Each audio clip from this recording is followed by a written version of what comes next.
ఇప్పుడు మేమంతా సిద్ధం ప్రోగ్రామ్కి కుప్పం నియోజకవర్గం నుంచి మా ఎమ్మెల్యే క్యాండిడేట్ భరత్ ఆధ్వర్యంలో మేము ఇక్కడ నుంచి మా దాసగౌనర్ పంచాయతీ తరఫున 3 బస్సులు ప్రయాణం జరిగింది.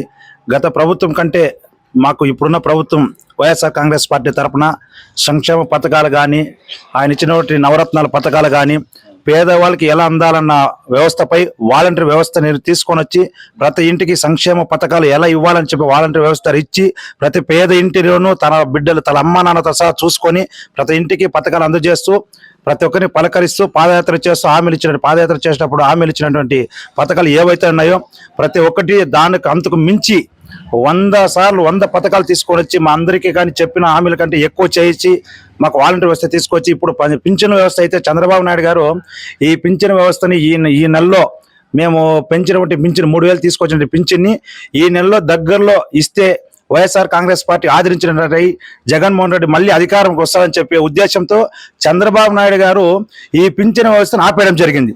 ఈ పింఛన్ ఆపేయడం వల్ల ప్రతి ఒక్కరు వికలాంగులు కానీ, వృద్ధులు కానీ, వయోపింఛన్లు కానీ వీళ్ళందరూ కూడాను సచివాలయంలో పోయి క్యూ లైన్లో నిల్చుకొని తీసుకోవడం వల్ల ఒక అతను అయితే ఇది శ్రీకాకుళం మీద డిస్టిక్ అనుకుంటాను, దయచేసి అతనికి ఆటాడకు చనిపోతే మా ప్రభుత్వం వైఎస్ఆర్ కాంగ్రెస్ పార్టీ ప్రభుత్వం వాళ్ళకి 5 లక్షలు సాయం చేయడం జరిగింది.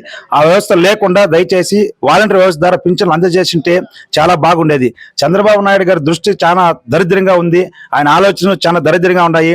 ఈ నెక్స్ట్ ఎక్కడ తిరిగి వైఎస్ఆర్ కాంగ్రెస్ పార్టీ ప్రభుత్వం అధికారంలో వచ్చేస్తున్న దురుద్దేశంతో జగన్మోహన్ రెడ్డి ప్రభుత్వంపై ఈ వాలంటీర్ వ్యవస్థను తీసేయాలన్న దురుద్దేశంతో ఈ వ్యవస్థని ఆయన ఎన్నికల కమిషనర్కి లేఖ రాసి చాలా దరిద్రమైన ఆలోచన చేసినాడు చంద్రబాబు నాయుడు. దయచేసి ఇంత మానుకోవాలా. నెక్స్ట్ ఎక్కడ తిరిగి 175 వైఎస్ఆర్ కాంగ్రెస్ పార్టీ ఎమ్మెల్యే ఖచ్చితంగా గెలుస్తాము. ఎంపీ స్థానాలు 25 డబుల్ సెంచరీ మా జగన్మోహన్ రెడ్డి చెప్పిన డబుల్ సెంచరీ కంపల్సరీ కొట్టి సాధించి ఈసారి తీస్తామని చెప్పేసి మీకు చెప్తాం. చిత్తూరు జిల్లా కుప్పం నియోజకవర్గంలో ఈసారి అత్యధిక మెజార్టీతో కుప్పం నియోజకవర్గంలో ఎమ్మెల్యే భరత్ని గెలిపించుకొని అత్యధిక మెజార్టీతో మా జగన్మోహన్ రెడ్డి తీసుకుపోయేదానికి మేమంతా సిద్ధంగా ఉన్నామని ఈ రోజు మేమంతా సిద్ధం ప్రోగ్రాం బయలుదేరుతున్నాం. దాసనూరు పంచాయతీలో పార్టీ కన్వీనర్గా ఉన్నాను. దీనికి ముందు 15 ఏళ్ళప్పుడు మా అమ్మ టీడీపీలో వార్డు నెంబర్గా ఉంది. ఆ టైంలో కూడా చంద్రబాబు నాయుడు మాకు ఏ ఒక్క సాయం చేయలేదు. ఒక ఇల్లు కానీ, ఒక సమస్యలు కానీ మా వార్డులో ఏ ఒక్క సమస్యలు చంద్రబాబు నాయుడు చేయలేదు. దాని తర్వాత కూడా మమ్మల్ని ఎవరు పట్టించుకునే నాదరైతే లేదు. దాని తర్వాత మేము వైఎస్ఆర్ పార్టీకి మారినాము. అయితే ఇప్పుడు చంద్రబాబు నాయుడు కూడా సూపర్ 6 ద్వారా మేము పథకాలు తెస్తున్నాము, మరి మాకు ఛాన్స్ ఇవ్వండి అని చెప్పేసి ఇప్పుడు 35 సంవత్సరాలు ఆయనకి ఇక్కడ ఎమ్మెల్యే పదవి ఉన్నది. అప్పట్లో తర్వాత 20 ఏళ్ళు సీఎంగా ఉన్నాడు.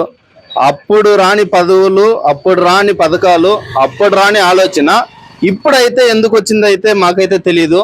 ఒకరు మంచి చేస్తేనే ఇంకొకరికి నేను మంచి చేస్తాననే ఆలోచనతోనే ఆయన చేస్తా ఉన్నాడు. కానీ ప్రజలకు వచ్చేసి ఎప్పటికీ ఆయన వచ్చి మంచి చేయలేడు. ఎందుకంటే రాజశేఖర రెడ్డి వచ్చేసి ఆరోగ్యశ్రీ పెట్టినాడు, దాని తర్వాత రుణమాఫీ చేసినాడు. ఆయన చనిపోయిన తర్వాత కూడా ఆయన పేరు చెప్పేకి మేము గౌరవంగా అనుకొని ముందుకు వెళ్తా ఉన్నాం ఆయన పేరుతో.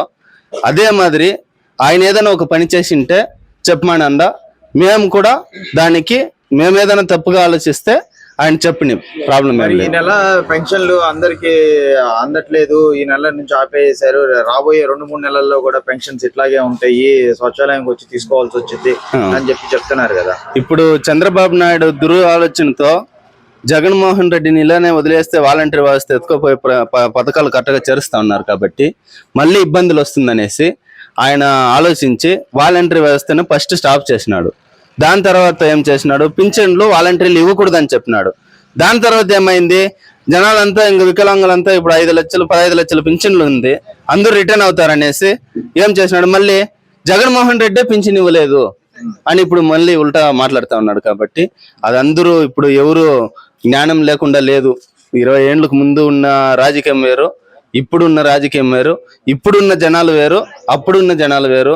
మరి అభివృద్ధి ఏం చేశారని అంటారు ఈ ప్రభుత్వం? ఈ ప్రభుత్వం ఏం అభివృద్ధి చేశారు? ఈ ప్రభుత్వం ఏం చేయాలి, దీనికన్నా ఏం చేయలేరు, ఎవరు చేయలేరు. ఎందుకంటే విదేశ విద్య అనేది మెయిన్.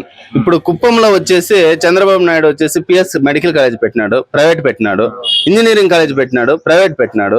దానికి అపోజిషన్ గా వాళ్ళ బినామీతో కుప్పం పబ్లిక్ స్కూల్ స్టార్ట్ చేసినాడు. ఏది గవర్నమెంట్ చేయలేదు. ఏది చేసినారండి? ఏది చేయలేదు. నాడు నేడు పథకం కింద స్కూల్స్ గానీ జగన్ వచ్చేసి ఇప్పుడు మనకు మీరే తీసుకోండి, అమ్మఒడి చేసినారు, గోరుముద్ద, దాని తర్వాత 9వ క్లాసు చదువుతున్న వాళ్ళకి ల్యాప్టాప్ ఇచ్చినాడు, విదేశీ విద్య. ఇప్పుడు మన కార్పొరేట్ స్కూల్ కన్నా ఎక్కువగానే, అంటే ప్రైవేట్ కాలేజీలు ప్రైవేట్ స్కూల్ కన్నా ఎక్కువగానే డెస్క్లు కానీ అన్ని అభివృద్ధి నాడు నేడులో, బాత్రూమ్స్ కానీ రూపురేఖలే మార్చినాడు. హాస్పిటల్స్ ఎలా చేంజ్ అయినాయి అంటారు?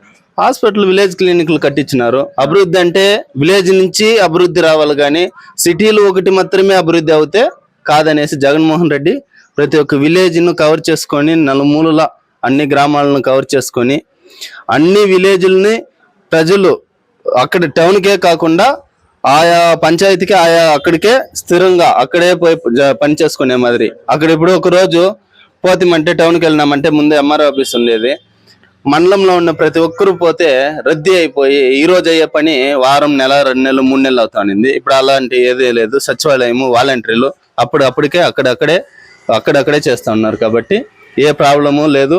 ఎక్కడికి వలస వెళ్లాల్సిన అవసరం లేదు, ఎక్కడికి పోయి నిలబడాల్సిన అవసరం లేదు. ఇంటింటి వద్దకే వాలంటీర్లు తెచ్చి ప్రోగ్రామ్స్ చేస్తా ఉన్నారు. ఈ నియోజకవర్గంలో ఇక్కడ ఎమ్మెల్యే పనితీరు ఎలా ఉంది, వాళ్ళ రెస్పాన్స్ ఎలా ఉంది? ఎమ్మెల్యే పనితీరు అయితే నామినేషన్ వేయడానికి ఆయన రావడం లేదు ఇక్కడ. ఇంకా అభివృద్ధి అయితే ఏం చేస్తా ఉన్నారైతే మీకే తెలుసు. చంద్రబాబు నాయుడు, పవన్ కళ్యాణ్ బీజేపీ కూటమితో వస్తున్నారు కదా, వీటి మీద మీరు ఏమంటారు? కూటమి అనేది ఓడైనప్పుడే కూటమి ఉంటుంది. ఇప్పుడు నాకు నేను ఓడతానని భయం ఉంటేనే నా వెనకాల 10 మందిని పెట్టుకుంటాను. నా పైన ఏదైనా అటాక్ జరుగుతుందంటేనే 10 మందిని నేను పెట్టుకుంటాను. అలాగే ఆయన ఓడిపోతారని తెలుసుకొని 10 మందిని తోడుకొస్తా ఉన్నాడు. నువ్వు న్యాయం చేస్తే 10 మంది అవసరం లేదు కదా. ఇప్పుడు జగన్మోహన్ రెడ్డి సింగిల్ గా వస్తా ఉన్నాడు. నీ ఇంట్లో మంచి జరిగింటేనే నాకు ఓటేయండి అంటా ఉన్నారు. ఫ్రాంక్ గా చెప్తా. ఆ మాట నువ్వు ధైర్యంగా చెప్పండి. 30 ఏళ్ళు అనుభవం ఉంది కదా మీకు ఎమ్మెల్యేగా, 20 ఏళ్ళు సీఎం గా ఉన్నారు కదా, ఆ కెపాసిటీ మీకు ఉంది అంటే ఆ మాట మీరు చెప్పండి. దాని తర్వాత జనాలు మంచి చేసినారా చెడ్డ చేసినారా అని వాళ్ళ రిజల్ట్ చూపిస్తారు. నెక్స్ట్ ఏ ప్రభుత్వం వస్తే బాగుంటుంది అనుకుంటున్నాను?